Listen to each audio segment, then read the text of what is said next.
You hear it before you see it.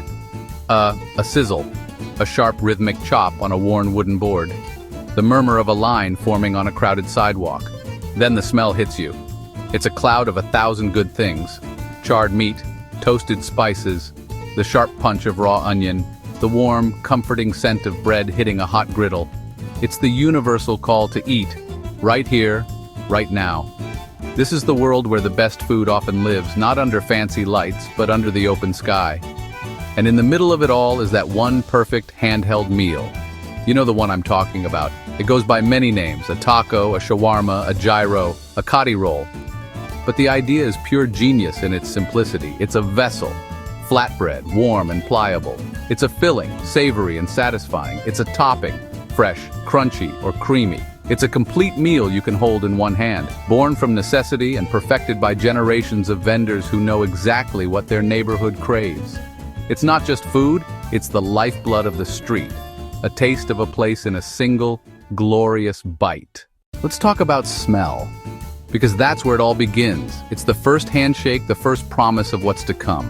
Before you even see the food, you smell it. It's the sharp, almost aggressive scent of garlic and onions hitting hot oil, a foundation of flavor being built right before your nose. It's the smoky perfume of meat crisping up on a vertical spit, fat dripping and caramelizing as it turns, slow and steady. This isn't a polite, distant aroma. It's an immersive cloud that stops you in your tracks. The spices are a whole other part of the story. Depending on where you are in the world, that smell changes. In Mexico, the earthy warmth of cumin chili powder, the scent of corn tortillas toasting on a comal. In the Middle East, allspice cinnamon turmeric, a warm and exotic perfume that hangs in the air. In India, the pungent hit of garam masala, fresh ginger. This olfactory map tells you where you are, a story of trade routes and history told in airborne particles. Then comes the taste. That first bite. It's a riot. It's a perfectly calibrated explosion of competing and complementary flavors. You get the savory, umami-rich flavor of the protein, maybe tender marinated lamb, spicy crumbled chorizo, or earthy fried chickpeas. It's the star of the show, the warm, substantial core.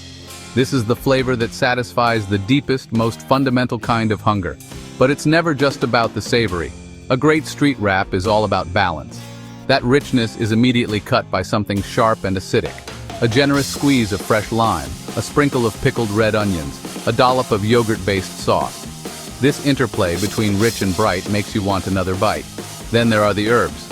Never underestimate the power of fresh herbs.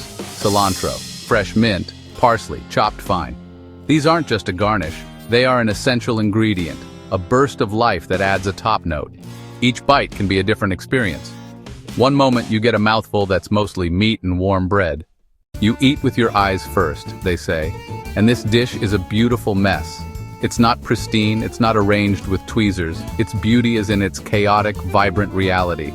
Look at the colors, the deep, caramelized brown of the grilled meat, the brilliant green of fresh cilantro or parsley, the stark white of a garlic or tahini sauce drizzled over the top, a shock of fiery red from a chili paste, the deep purple of pickled cabbage. It's a painter's palette of edible color, all crammed into a humble package. There's an art to the assembly even if it looks haphazard. A scoop of meat, a sprinkle of onions, a flick of the wrist to add the sauce, a quick fold and wrap. It's a dance, a performance. You see every ingredient as it goes in, a transparent process that builds anticipation. The visual appeal is in its abundance, the promise of a generous, satisfying meal. The vessel itself is part of the visual story, a corn tortilla, slightly blistered from the heat, a fluffy pita, puffed up and golden brown, a paper-thin paratha, flaky and layered. The bread is the canvas, and its imperfections, the slightly charred spots, the uneven shape, are part of its charm. It tells you this was made by hand, not by a machine. Texture is the unsung hero of great food. It's what makes eating interesting, what keeps your brain engaged beyond just flavor. And this dish is a masterclass in textural contrast. It all starts with the wrap itself. It has to be soft and pliable, with just enough chew to give it substance. But you also want those little crispy, browned edges from the griddle. That combination of soft and crisp in the bread alone is a fantastic starting point for the textural journey you are about to embark upon. Inside, it's a party. You have the tender, yielding quality of the slow-cooked or marinated meat. It should be juicy, never dry, falling apart with gentle pressure. Paired against that softness is the crunch. This is crucial. It might come from finely diced raw white onions, which provide a sharp, snappy bite. It could be shredded lettuce or cabbage, adding a fresh, watery crispness. Or maybe, if you're lucky, there are some fried bits in there. Crispy chicken skin, fried shallots, crunchy noodles. Then there's the creamy element. A good sauce does more than add flavor, it changes the mouthfeel. Sound is a sense we don't talk about enough when it comes to food. But for street food, it's everything. It's the atmosphere. It's the energy. Close your eyes at a busy food stall and just listen. The first thing you'll hear is the sizzle. It's the sound of transformation, of raw ingredients hitting a searing hot surface.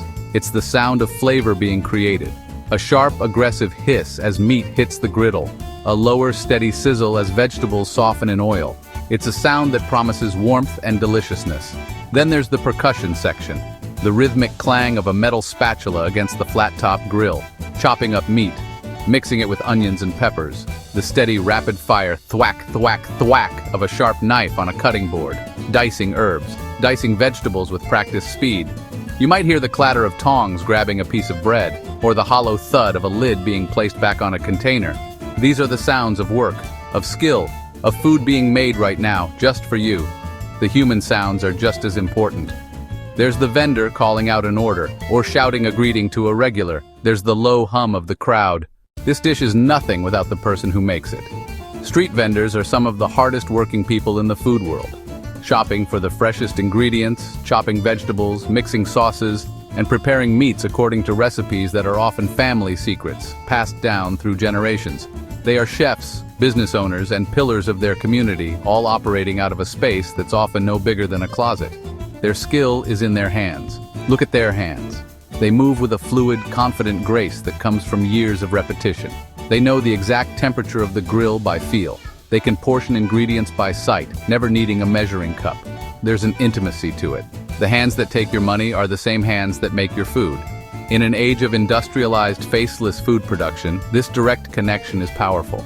You see the care, the pride, the focus. You're not just buying a product, you're buying a piece of someone's craft and heritage. One of the most beautiful things about this kind of street food is its price. It's cheap, for just a few dollars, a few coins.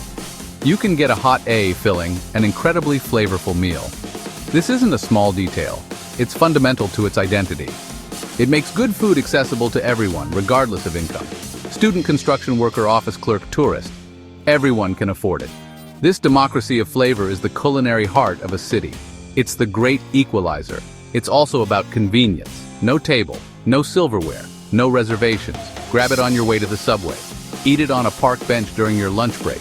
Enjoy it as a late-night snack after a few drinks. Food that fits the rhythm of modern urban life. In our overscheduled, fast-paced world, getting something so delicious, so quickly, and so cheaply feels like a small miracle.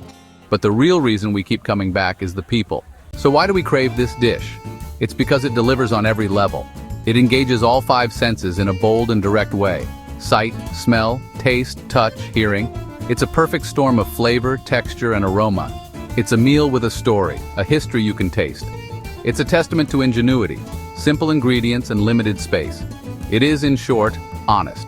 There's no hiding behind fancy decor or elaborate descriptions. It is what it is, and what it is fantastic. This dish is a global citizen. Banh mi in Ho Chi Minh City, arepa in Bogota, kebab in Berlin. So the next time you're walking down a street anywhere in the world and that unmistakable scent hits you, the smell of grilling meat, toasting bread, and exotic spices, don't walk by. Go on, the street is calling. You should answer. For more amazing food and drinks tips and recipes, subscribe to our channel and click the bell icon so you never miss an update from us. Tell us about your thoughts in the comment section. Check out our other videos for more culinary inspiration. We love you.